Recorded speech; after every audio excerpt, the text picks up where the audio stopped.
Le Sénégal subit une deuxième vague de coronavirus. Dans les écoles élémentaires, la gestion de cette nouvelle situation s'avère plus compliquée. C'est le cas à l'établissement Alassane Ndiaye Alou de la Médina, un quartier populaire de Dakar.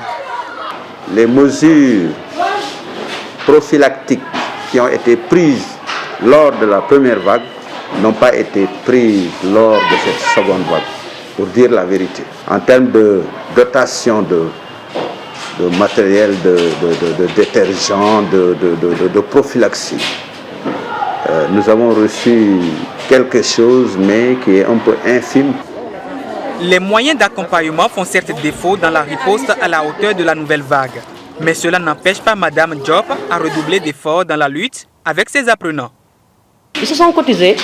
Moi, je m'étais dit, je vais acheter un gel. Le gros gel à 3 000. Comme c'est 100 francs, j'ai que 37 élèves. Il y a une élève qui me dit, Madeleine, la reste, me dit, mais madame, si on achète un gel, ça va se finir. Mieux vaut acheter un lavoir avec des bouilloires. Je me suis dit, voilà, tiens, il faut discuter avec les enfants. La seule difficulté que je rencontre, c'est quand l'enfant vient sans masque.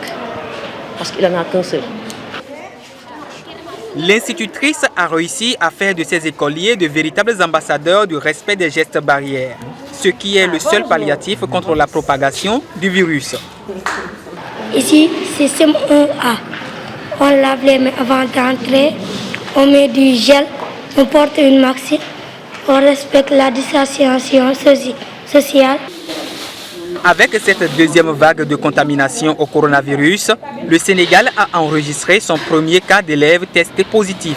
Il s'agit d'une fille habitant Vélingara, dans le sud-est du pays.